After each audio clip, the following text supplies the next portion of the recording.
राम रटत कोड़ी भलो, चू चू पड़े जो चामे, वो सुंदर दे किस काम की, जा मुख नाही नाम।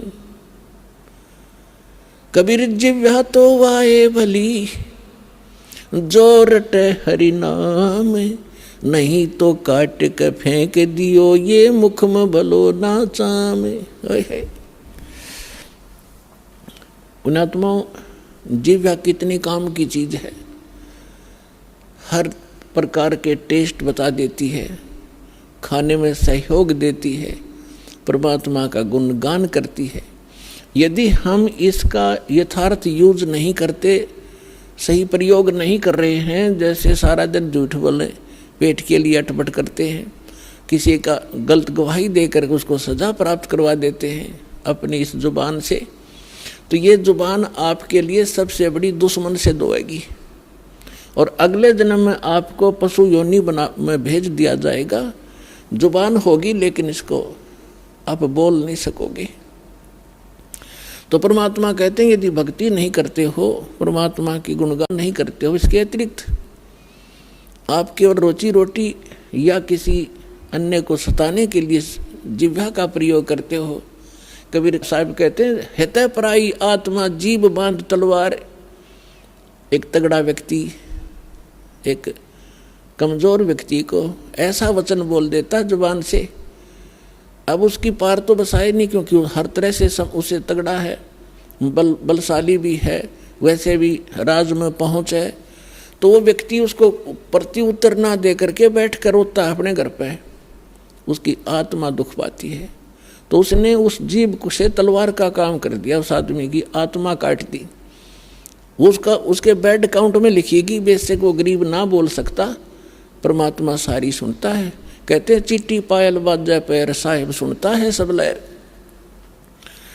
तो इस प्रकार हम इन सभी क्रियाओं से जो परिचित होंगे, उसके विषय में बताया है कि फिर हम ये गलतियां नहीं करेंगे और हम केवल भक्ति करेंगे। तो परमात्मा बताते हैं कि जब आप भक्ति ना करके और अन्य किसी भी विषय पर चर्चा करोगे, आपको ये बात याद आवेगी, क्यों टाइम वेस्ट करा। अपने कोई भक्ति करेंगे या नित्यनेम करेंगे या मंत्र जाप करेंगे, ना अपनी कोई पुस्तक धार्मिक वो पढ़ेंगे, उससे पुण्य बनेंगे। इसके अतिरिक्त हम जो भी करते हैं बोलते हैं वो व्यर्थ है, वो यूजलेस है।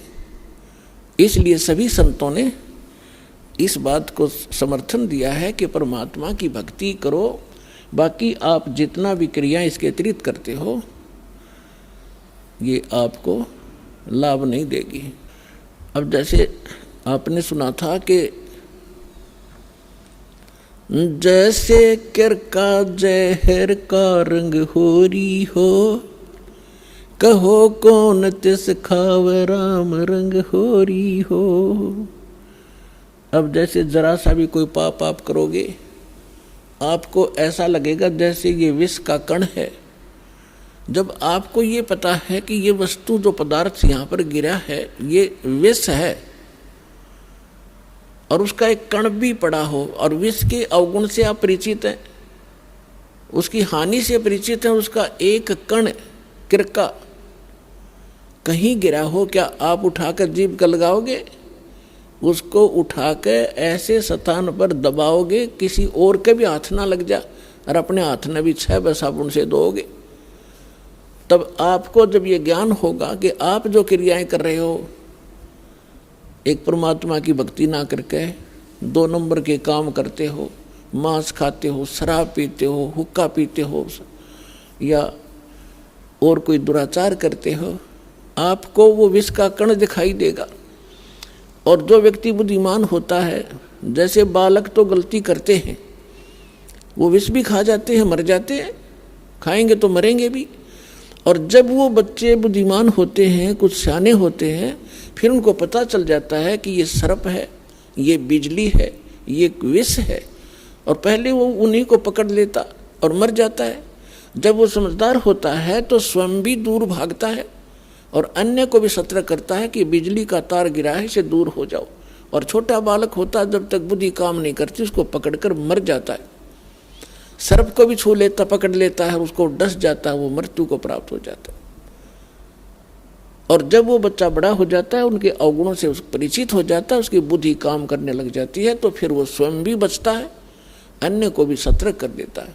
ठीक इसी प्रकार ये समाज सारा बालक बुद्धि का है। जब तक ये तत्व ज्ञान से परिचित नहीं है, परमात्मा के विधान से परिचित नहीं, तो सभी विष खा रहे हैं, सर्प की पूंछ पकड़ रहे हैं और बिजली के तारों को हाथ लगा रहे और मर रहे हैं।